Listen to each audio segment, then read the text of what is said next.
નમસ્કાર ધોરણ 6 ના વહાલા વિદ્યાર્થી મિત્રો. આજે આપણે આ વિડિયો લેક્ચરની અંદર તમારું અલંકાર પબ્લિકેશનની જે સ્વાધ્યાય પોથી આવે છે તેમની અંદર વિજ્ઞાન વિષયનો પાઠ નંબર 3 છે ઉચિત આહાર સ્વસ્થ શરીરનો માર્ગ. એટલે કે માઇન્ડફુલ ઈટિંગ અ પાથ ટુ હેલ્ધી બોડી એમનું સૌથી સરળ અને સસ્તામાં સસ્તું સોલ્યુશન આ વિડિયો લેક્ચરમાં આપણે જોવાના છીએ. અને સાથે સાથે જો તમારે એની પીડીએફ જોઈતી હોય તો નીચે ડિસ્ક્રિપ્શન બોક્સની અંદર એની લિંક તમને મળી જશે. તો જોઈએ પ્રશ્ન નંબર 1. આપેલા ચિત્રોને ઓળખી કૌંસમાંથી તેમના નામ શોધીને લખો. જેમાં પહેલું છે પરંપરાગત ચૂલો, ત્યાર પછી ઇલેક્ટ્રિકલ ગ્રાઇન્ડર જેને આપણે મિક્સર ગ્રાઇન્ડર કહીએ છીએ, ત્યાર પછી આધુનિક ગેસ છગડી આપેલી છે જે ગેસનો ચૂલો આપણા ઘરમાં હોય છે. એમના પછી મિલેટ એટલે કે અનાજ છે. શું છે ભાઈ? અનાજ.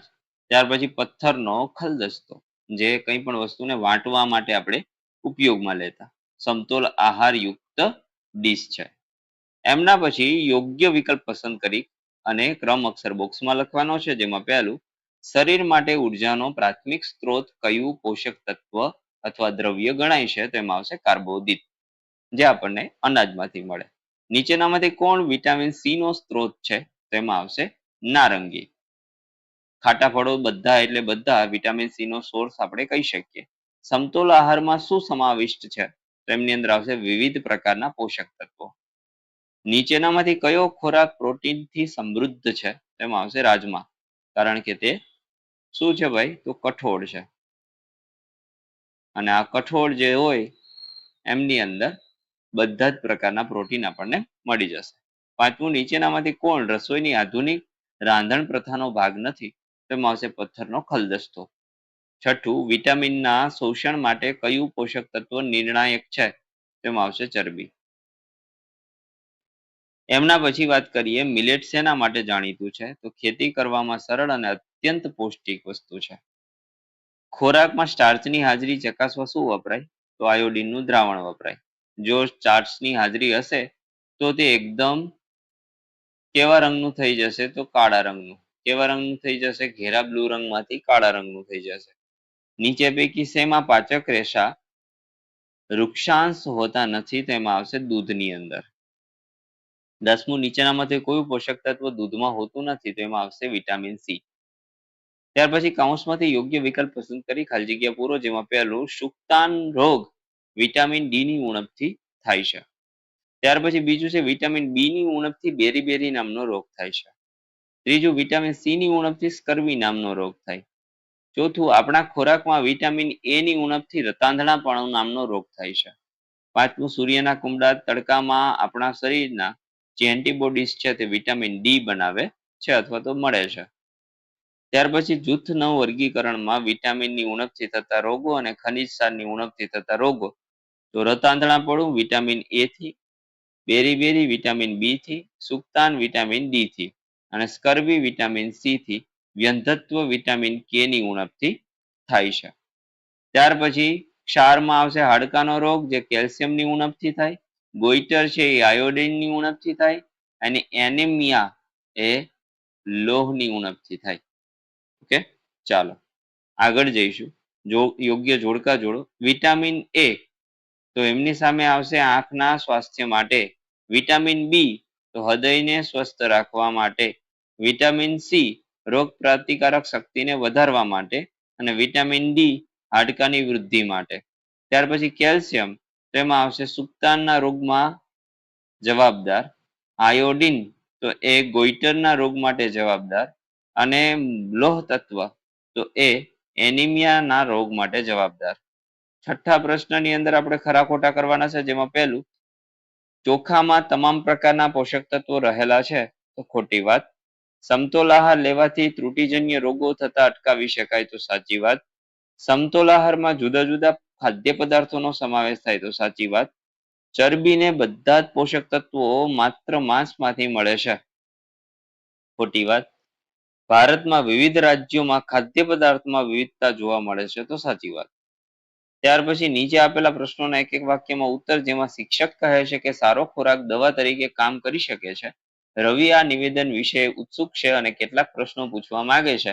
તો રવિ શિક્ષકને પૂછી શકે તેવા ઓછામાં ઓછા 2 પ્રશ્નો લખો. તો સારા ખોરાકની વ્યાખ્યા આપો, સારા ખોરાક દવા તરીકે કેવી રીતે કામ કરે છે, વગેરે જેવા પ્રશ્નો પૂછી શકે. બીજું, મુખ્ય પોષક તત્વો કયા છે? તો મુખ્ય પોષક તત્વો કાર્બોદિત, પ્રોટીન, ચરબી, વિટામિન તથા ખનિજ ક્ષારો છે. આ ઉપરાંત ખોરાકમાં પાચક રેશા અને પાણીનો પણ સમાવેશ થાય છે. ત્રીજું છે ખોરાકમાં કાર્બોદિતની હાજરી ચકાસવા શેનો ઉપયોગ થાય? તો ખોરાકમાં કાર્બોદિતની હાજરી ચકાસવા માટે આયોડિનના દ્રાવણનો ઉપયોગ થાય છે. અન્ન યાત્રા એટલે શું? તો ઘઉં અથવા અન્ય ખાદ્ય પદાર્થની ઉત્પાદનથી ગ્રાહક સુધીની સફરને અન્ન યાત્રા કહેવામાં આવે છે. પાંચમું, વિટામિન એ નું કાર્ય શું? તો તંદુરસ્ત દ્રષ્ટિ માટે તેમજ આંખો અને ત્વચાને સ્વસ્થ રાખવા માટે વિટામિન એ જોઈએ. છઠ્ઠું, પ્રોટીનનો સ્ત્રોત હોય તેવા બે પ્રાણીજન્ય ખોરાક, તો માંસ, પનીર, દૂધ, ઈંડા અને પ્રોટીન આપતા પ્રાણીજન્ય ખોરાકો. આપણા શરીરમાં વિટામિન સી ની અગત્ય સી છે. તો આપણા શરીરમાં વિટામિન સી રોગો સામે રક્ષણ આપે છે અને રોગ પ્રતિકારક શક્તિમાં વધારો કરે છે. આઠમું છે નીચે આપેલાના નામ આપવાના છે, જેમાં પોષક દ્રવ્યો કે જે આપણા શરીરને મુખ્યત્વે ઉર્જા પ્રદાન કરે એને કાર્બોદિત અને ચરબી કહેવાય. પોષક દ્રવ્યો કે જે આપણા શરીરની વૃદ્ધિ અને જાળવણી માટે જરૂરી છે, તેમાં પ્રોટીન.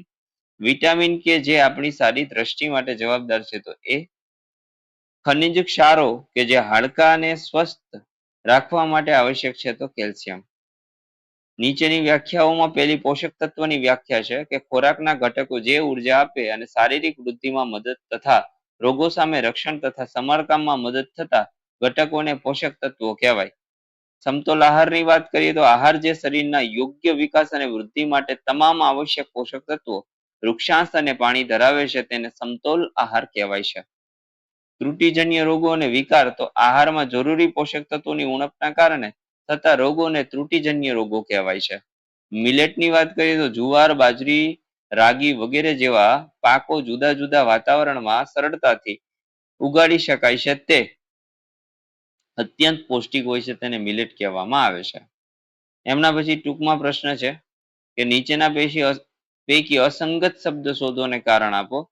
તો અહીંયા જુવાર, બાજરી, રાગીમાં ચણા છે ઈ છે, કારણ કે જુવાર, બાજરી અને રાગી આ બધા મિલેટ એટલે કે અનાજ છે, જ્યારે ચણા છે એ કઠોળ છે.